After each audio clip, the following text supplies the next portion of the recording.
My name is Cassie. I am 23 years old. I graduated as a qualified nurse this year and was given my first position as a home nurse. My patient was an English gentleman in his early 80s who suffered from Alzheimer's. In the first meeting, the patient was given his record, and from it I could see that he was a convert to the religion of Islam, therefore he was a Muslim. I knew from this that I would need to take into account some modes of treatment that may go against his faith, and therefore try to adapt my care to meet his needs. I bought in some halal meat to cook for him and ensured that there was no pork or alcohol in the premises, as I did some research which showed me that these were forbidden in Islam. My patient was in a very advanced stage of his condition, so many of my colleagues could not understand why I was going through so much effort for him. But I understood that a person who commits to a faith deserves that commitment to be respected, even if they are not in a position to understand. Anyway, after a few weeks with my patient, I began to notice some patterns of movement. At first, I thought it was some copied motions he'd seen someone doing, but I saw him repeat the movement at particular times, morning, afternoon, evening. The movements were to raise his hands, bow, and then put his head to the ground. I could not understand it. He was also repeating sentences in another language. I couldn't figure out what language it was as his speech was slurred, but I know the same verses were repeated daily. Also, there was something strange. He didn't allow me to feed him with my left hand. Somehow I knew this linked to his religion, but didn't know how.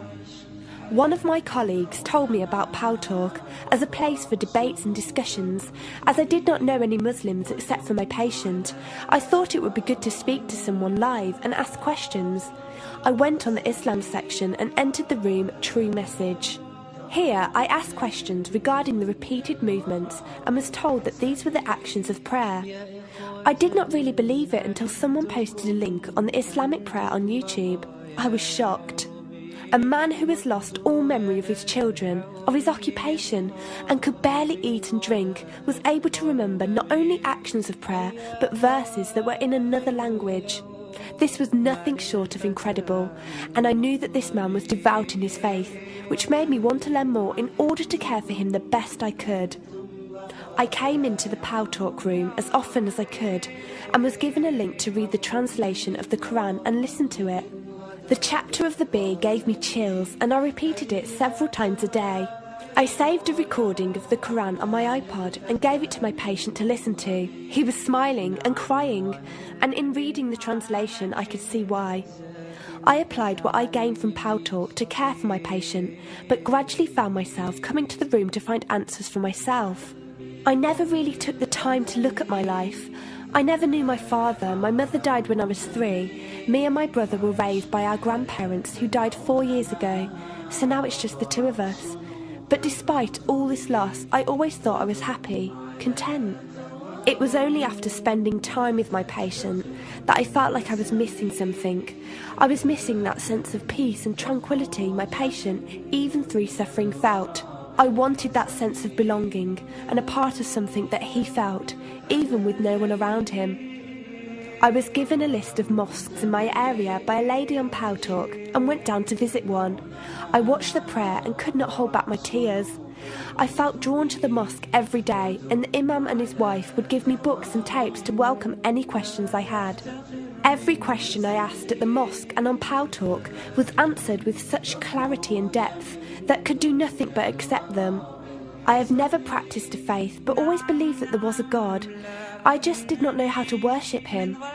One evening I came onto Pal Talk, and one of the speakers on the mic addressed me. He asked me if I have any questions. I said no. He asked if I was happy with the answers I was given. I said yes. He then asked what was stopping me accepting Islam. I could not answer. I went to the mosque to watch the dawn prayer. The imam asked me the same question. I could not answer. I then went to tend to my patient. I was feeding him, and as I looked into his eyes, I just realised he was brought to me for a reason, and the only thing stopping me from accepting was fear. Not fear in the sense of something bad, but fear of accepting something good and thinking that I was not worthy like this man. That afternoon I went to the mosque and asked the imam if I could say my declaration of faith, the Shahada. There is no God except Allah. Muhammad is Allah's messenger. He helped me through it and guided me through what I needed to do next. I cannot explain the feeling I felt when I said it. It was like someone woke me up from sleep and sees everything more clearly. The feeling was overwhelming joy, clarity, and most of all, peace. The first person I told was not my brother, but my patient. I went to him, and before I even opened my mouth, he cried and smiled at me. I broke down in front of him. I owed him so much. I came home and logged onto Paltalk and repeated the Shahada for the room. They all helped me so much, and even though I had never seen a single one of them, they felt closer to me than my own brother. I did eventually call my brother to tell him, and although he wasn't happy, he supported me and said he would be there. I couldn't ask for any more. After my first week as a Muslim, my patient passed away in his sleep while I was caring for him. Inna lillahi wa inna ilayhi raji'un. He died a peaceful death, and I was the only person with him. He was like the father I never had, and he was my doorway to Islam. From the day of my Shahada to this very day, and for every day for as long as I live, I will pray that Allah shows mercy on him and grant him every good deed I perform in the tenfold. I loved him for the sake of Allah, and I pray each night to become an atom's weight of the Muslim he was. Islam is a religion with an open door. It is there for those who want to enter it.